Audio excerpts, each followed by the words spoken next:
अस्सलाम वालेकुम नाज़रीन, एक टीवी प्रोग्राम में राना सनाउल्लाह और उस्मान डार के दरमियान एक बहस मुबाहसा हुआ जिसमें कोई बात समझ में नहीं आ रही। दोनों इतनी तेज़ी से बोल रहे हैं।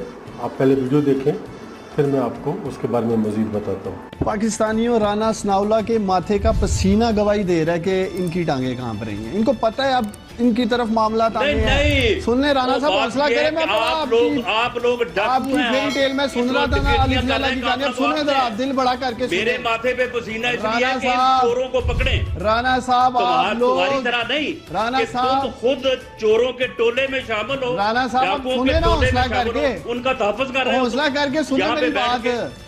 मुझे ये अरशद बताएं कि 40 साल से ये लोग इस मुल्क के निजाम में रहे हैं। टोले में बैठ राना सनाउल्लाह मुझे एक औरती की एफआईआर आगे दिखा दे जो इन्होंने अपने दौर में काम जो है वो खराब किया है। चीनी राना साहब इस क्रॉस में समझ नहीं आएगी। आप लोग हैं राना साहब, इस मुल्क में आटा माफिया, पेट्रोल माफिया, कब्जा माफिया, सबके हाथ मजबूत करने वाले आप लोग हैं।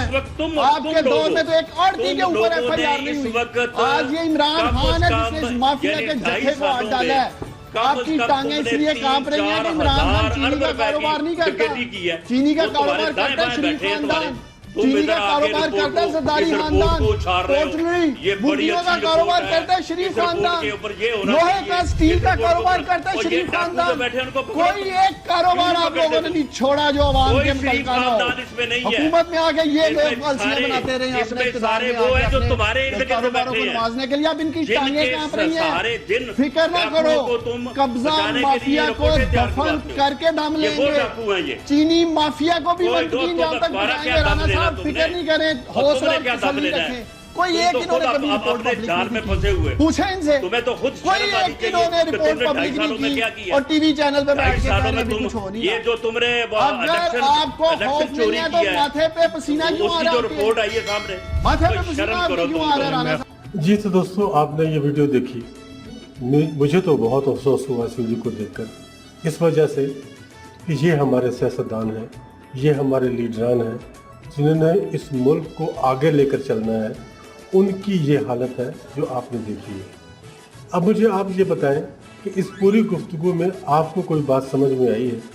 अगर कोई एक बंदा दूसरे की बात सुनेगा तो अपनी बात मुकम्मल करेगा, फिर दूसरा उसको जवाब देगा। लेकिन इस वीडियो में ख़ास तौर पर ऐसा कुछ नहीं था।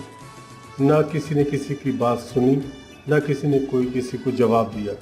बस अपनी अपनी दोनों ही हाँकते रहे। अफसोस होता है ये चीज़ें देखकर। राना सनाउल्लाह मंझे हुए खिलाड़ी हैं और मौजूदा वज़ीर दाखिला भी हैं, और उस्मान डार के साथ जो कुछ उसके घर में हुआ, उसकी वालदा के साथ जो कुछ हुआ, उसके घर को तोड़ा फोड़ा गया, ये भी बहुत ही ज़्यादा अफसोसनाक है। ऐसा भी नहीं होना चाहिए। अगर हम अब एक को अच्छा कहते हैं, दूसरे को बुरा कहते हैं, तो ऐसा भी कुछ नहीं है। दोनों ही एक जैसे हैं। हमारे लिए दोनों एक जैसे हैं।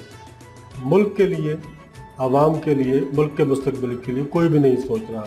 हर कोई अपनी अपनी हाँक रहा है और दोनों की ही बातें गलत हैं।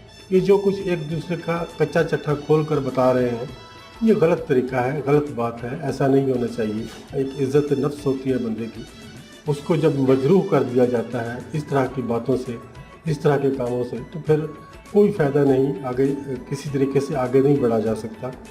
आगे बढ़ने के लिए ज़रूरी है कि अपनी रंजिशें भुलाकर मुल्क को अपने सामने रखकर उसकी समत को दुरुस्त किया जाए और उसको सही रास्ते पर गामज़न किया जाए। ये है तरीका। ऐसे नहीं जैसे ये गुफ्तगू आपने सुनी। मैं यकीन से कह सकता हूँ कि चंद अल्फाज से ज़्यादा मेरी समझ में कुछ नहीं आया।